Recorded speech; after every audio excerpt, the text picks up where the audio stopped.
இயேசு கிறிஸ்துவின் நாமத்தினாலே உங்களுக்கு எனது வாழ்த்துக்கள். யோவான் 13ஆம் அதிகாரம் 7ஆம் வசனம். John chapter 13 verse 7. இயேசு அவனுக்கு பிரதியுத்தரமாக, நான் செய்கிறது இன்னதென்று இப்போது நீ அறியாய், இனிமேல் அறிவாய் என்றார்.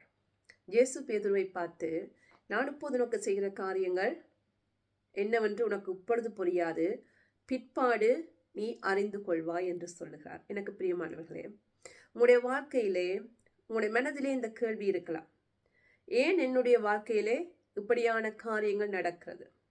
நான் ஆண்டவரை நேசிக்கிற பிள்ளையா இருக்கிறேன், ஆண்டவரை எப்போதும் ஆண்டவருடைய சமூகத்தில் இருக்கிற பிள்ளையா இருக்கிறேன், ஆண்டவருக்கு பிரியமான காரியங்களை செய்கிறேன், ஏன் என்னுடைய வாழ்க்கையிலே இப்படியான காரியங்கள் நடைபெறுகிறது என்று கேட்டால், ஆண்டவர் உங்களுக்கு சொல்கிற காரியம் அது இப்போது உங்களுக்கு புரியாது, பிற்பாடு நீங்கள் அதை அறிந்து கொள்வீர்கள்.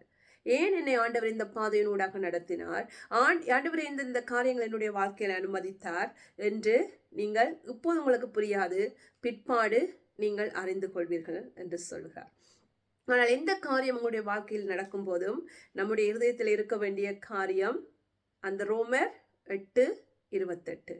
அன்றியும் அவருடைய தீர்மானத்தின்படி அழைக்கப்பட்டவர்களாய் அவரிடத்தில் அன்பு கூறுகிறவர்களுக்கு சகலமும் நன்மைக்கு ஏதுவாக நடக்கிறது. சகலமும், எல்லாம் நன்மைக்கு ஏதுவாக நடக்கிறது. யோசேப்புடைய வாழ்க்கையை எடுத்து பார்க்கும்போது நான் உங்களுக்கு அந்த காரியத்தை சொல்ல விரும்புகிறேன். ஆதியாகமம் 50ஆம் அதிகாரம் 20ஆம் வசனம் இப்படியாக சொல்கிறது. Genesis chapter 50 verse 20. நீங்கள் எனக்கு தீமை செய்ய நினைத்தீர்கள், தேவனோ இப்பொழுது நடந்து வருகிறபடியே வெகு ஜனங்களை உயிரோடு காக்கும்படிக்கு அதை நன்மையாக முடிய பண்ணினார். To save many people alive. அந்த வசனத்திலே உங்களுடைய சிந்தையை போடும்படி நான் கேட்கிறேன். அநேக ஜனங்களை உயிரோடு காக்கும்படியாக, அநேக ஜனங்களை உயிரோடு காக்கும்படியாக ஆண்டவர் இந்த காரியத்தை என்னுடைய வாழ்க்கையிலே அனுமதித்தார். அவருடைய சகோதரர்கள் அவர் செய்த காரியத்துக்கு மனம் வருந்தும் போது யோசிப்பு சொல்கிற காரியம், நீங்கள் அதை செய்தீர்கள் உண்மைதான், ஆனால் ஆண்டவர் உங்களுக்கு அதை செய்யும்படி அனுமதித்தார். எதற்காக? அநேக ஜனங்களை நான் காக்கும்படியாக.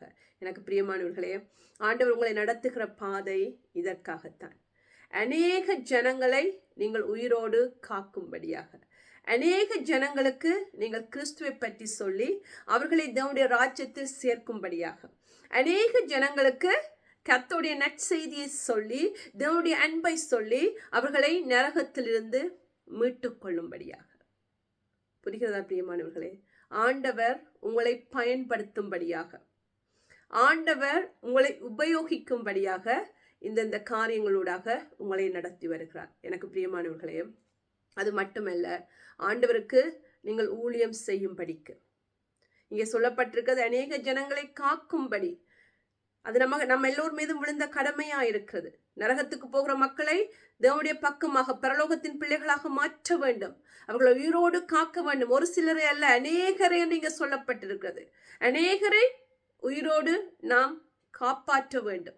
ஆண்டவருடைய நற்செய்தியை சொல்லி காப்பாற்ற வேண்டும். அது மட்டுமல்ல, ஆண்டவருக்கு செய்ய வேண்டிய அநேக ஊழியங்கள் இருக்கிறது. அந்த காரியங்களை நீங்கள் செய்யும்படி, அதற்கு உங்களை தகுதிப்படுத்தும்படி, அதற்கு நீங்கள் பாத்திரவான்களாக மாறும்படி, ஆண்டவர் கொடுக்கிற அந்த அபிஷேகத்தை காத்துக்கொள்கிறவர்களாக மாறும்படி, ஆண்டவரிடத்திலிருந்து ஆசீர்வாதங்களை பெற்று அது மற்றவர்களுக்கு நீங்கள் ஆசீர்வாதமாக இருக்கும்படியாக ஆண்டவர் இந்த பாதையினூடாக உங்களை நடத்துகிறார். உங்களுடைய தீமையான காரியங்கள் நடக்கும்போது ஏன் இது நடக்கிறது என்று நாம் கேள்வி கேட்காதபடி நீங்கள் அறிந்து கொண்டிருப்பீர்கள் என்று நான் நம்புகிறேன். ஆண்டவர் இந்த பாதையூடாக நம்மை நடத்துவது, யோசேப்பு சொன்னது போல, ஆண்டவருக்கு பிரயோஜனமான பாத்திரங்களாக நாங்கள் மாறும்படியாக. ஆனால் நாம் செய்ய வேண்டிய ஒரு காரியம் இருக்கிறது பிரியமானவர்களே. மற்றவர்களை, தீமை செய்தவர்களை மன்னிக்க வேண்டும். ஆண்டவர் இந்த நாளில் உங்களுக்கு சொல்லுகிற காரியம், அவர்களை மன்னியுங்கள். ஆண்டவருடைய ஆசீர்வாதத்தை நீங்கள் பெற்றுக்கொள்வதற்காக உங்களுடைய மனநிலை சரியாக மாற வேண்டும். நீங்கள் அவர்களை பற்றிய கசப்புகளையும் வெறுப்புகளையும் உள்ளத்திலே வைத்திருக்கும் மட்டும் ஆண்டவரால் உங்களை ஆசீர்வதிக்க முடியாது. அவர் இத்தனை பாடுகளோடு நடத்தினாலும் அந்த முடிவான ஆசீர்வாதத்தை பெற்றுக்கொள்கிறவர்களாக நீங்கள் மாற முடியாது. இன்றைய நாளிலே ஆண்டவர் உங்களை பார்த்து சொல்கிற காரியம், அவர்களை மன்னியுங்கள், அவர்களை மன்னியுங்கள். உங்களுக்கு தீமை செய்தவர்களை மன்னியுங்கள். யோசேப்பை நினைத்துக் கொள்ளுங்கள். ஆண்டவராக இயேசு கிறிஸ்துவை நினைத்துக் கொள்ளுங்கள். ஒருவேளை ஆண்டவர் சிலுவையிலிருந்து அவர்களை மன்னியாதிருந்தாரானால் எங்களுக்கு ஒரு உயிர்த்த வெள்ளி உயிர்த்த ஞாயிறு வந்திருக்காது. ஆண்டவர் அந்த ஆசீர்வாதமான உயிர்த்தெழுந்தபடியினால் நமக்கு ஆசீர்வாதம். அவர் மரித்தது ஆசீர்வாதம், அவர் உயிர்த்தெழுந்தது ஆசீர்வாதம்.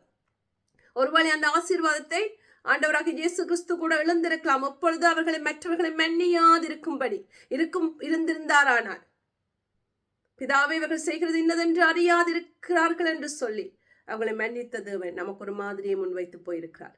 நமக்கு தீமை செய்த அப்படியாக யோசேப்பு சொல்கிறார். ஆல்ரெடி தன்னுடைய சகோதரர்களை அவர்கள் மன்னித்து விட்டார். அதனால்தான் மெனாசே எப்ராயிம் என்று தன்னுடைய பிள்ளைகளுக்கு பெயர் வைத்தார்.